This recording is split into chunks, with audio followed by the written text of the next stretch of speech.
This is the Chefman Obliterator Blender right here. We're gonna test it and put it through its paces to see if it's really worth it. First of all, it does feel very durable and it's pretty simple to use. It's just a pop on and off. You don't have to lock it at all when you're putting it on the blender. And the modes right here are on the front. Your power switch on the side. So you just flick that on and then it will light up in the front here. And then you have 5 different blend modes on the front. And now when you cycle through these blend modes, you'll see how the numbers will change on the front here. You hear this little bit of clicking sound. And then you have 3 extra blend modes on the side over here on this left side. You have auto blend, ice crush, or clean. Now auto blend is, it apparently senses what's in the actual container here and it will adjust to how much power it needs. We're gonna test out in here in a few seconds here. Now you have crushing ice, which is pretty self-explanatory. It knows it needs to put extra power in to make sure that it has that slushy kind of ice. And then we have the clean feature, which is where you fill it with soap and a little bit of water, especially after you use it, and you just let it blend itself. On the top here, the lid does just fall out unless you lock it. So it has a little lock feature where you just twist it to the right, and now that lid is stuck in place. Now that's just the top lid. Now the main lid has like kind of a suction little rubber on the side here that helps it stick on. That's very nice. And this is a 48-ounce container right here on the top. As a traditional little lip here for pouring out, and just a very normal plastic kind of container for the actual blender. But everything feels very durable in general. Pulse button here on the front here, as you can see.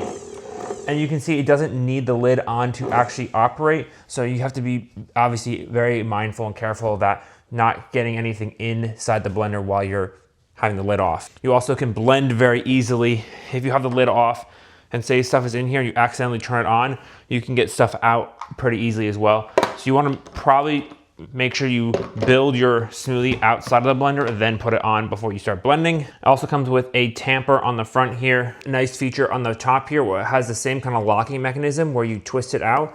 It will kind of bring out this extra little blade. It's not really a blade. It's more like a rubber, a sharp edge. And so you can kind of work around the edges and kind of get stuff off the sides of it if you wanted to, especially when your stuff is getting stuck in there so you can get it blended up. First of all, this is a little bit of water in here. This is what the clean feature looks like. So we're gonna go over to clean and just click in and activate that.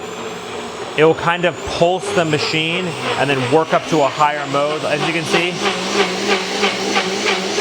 and get all of the full container worked through with some water. So it's fully clean. As you can see here, we've got some extra water on the side. You want to make sure you put the actual lip of it, which I didn't do there, on the side, as 2 of the sides of the lids are a little bit longer. So you want to make sure that's there so you don't have water going everywhere.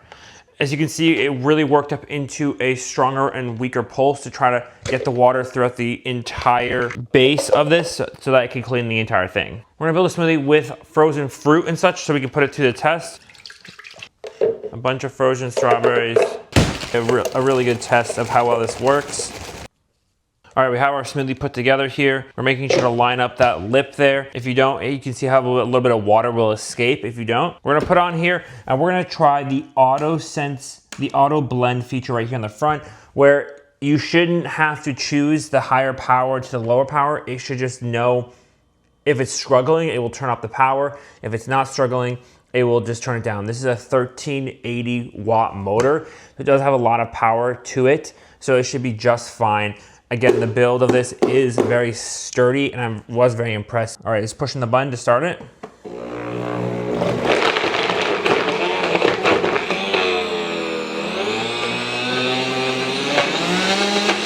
can see how it's turning up.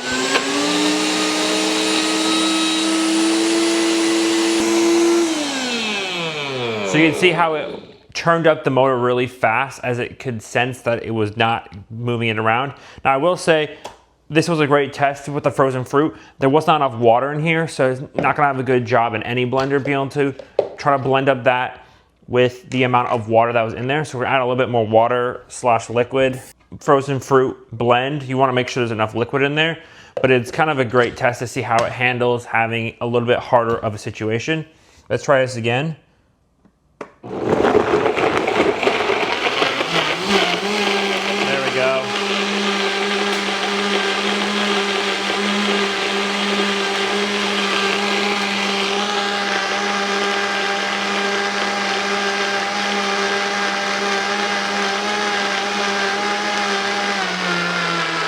You can see how it's turning down now as it's sensing it's blended and now working back up again. So it's auto changing the level.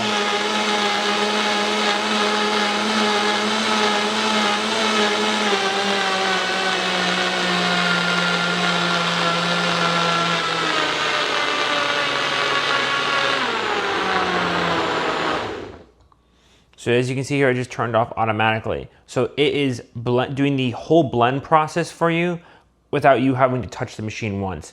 It was probably a little bit hard to hear me while I was blending, but basically it was turning the motor up and down depending on how much it thought it needed.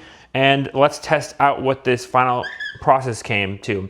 Automatically adjusting basically the power level, which is very handy. As a lot of people know, blending can be a little difficult or annoying when stuff doesn't blend correctly. Blend test, let's see what it came out to. It looks to be blended all the way actually. Now you could keep blending this however you want, but I really wanted to test the auto feature of this.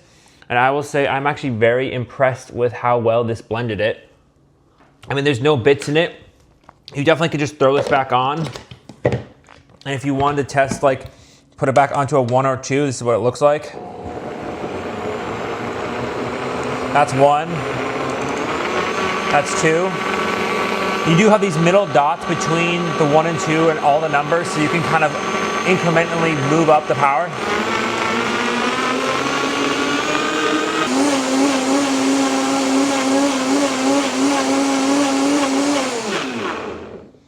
There you go. And you can see here on the front, it does have a running timer on it. So it will tell you how long you've been blending it for as well. If you want to keep it a very consistent blend, especially if you're doing it for a recipe, that's a very handy feature. Overall, this has been an absolutely fantastic blender. I definitely recommend it. Some people had the issue of it saying it wore out, but it does have a 5-year warranty.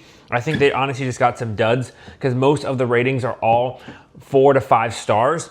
And I've had no issues with this at all. With the 5-year warranty, you are covered and you could go get a replacement. So I wouldn't worry too much about that. Besides that, I've only seen good things about this and I've only had a good experience about this. The one little negative thing I'll say is if you don't line up the lid, like I said, to the top here with the larger gaps here side over the non-existent smaller sides, a little bit of water will leak out in the top right here. So that's something to keep in mind. I actually probably would never use the manual ones here. I'll probably only use the auto blend. There's no point as the machine can kind of just work out how much it needs to blend or not blend until it's done. All right, so we have a dirty lid and a dirty unit itself. The blend piece itself does not come out of it, it's the blade. So you just kind of leave it down there and wash it. But instead of having to wash it in the sink, let's see how the unit does it itself. 20 ounces of water in here with some soap and some hot water.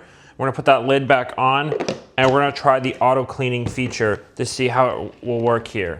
So we'll go to auto clean and hit clean.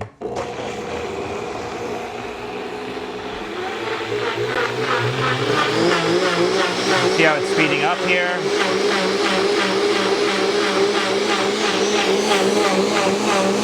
Really working its way through, it's all the way to the top.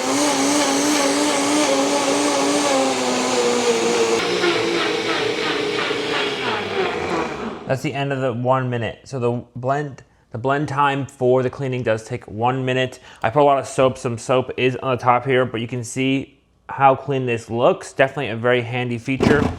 You can see how much it was shaking a little bit. So that's something to keep in mind with this unit is it does have a little bit of shake to it, which is not ideal, but I haven't had an issue with that. This is what it looks like on the top here as I put a lot of soap, and it did a great job getting all of the stuff off of it. You could just dump this out. And this is just soap. You give it a little rinse out and you have done most of the work for yourself already. And you basically have a clean unit once you rinse this out in the sink. So definitely recommend it. Overall, I think this is definitely worth the price. Definitely at a more affordable price as some of these other blenders. The quality does seem to be at par with them. Some issues where a couple people had the motor breaking early on, but I have not found that and most people have not. And the other one is the unit shaking a little bit. As you can see in the cleaning, it had that a little bit. But overall, I definitely recommend this. Check it out down below and let me know what you think, and I'll see you in the next one.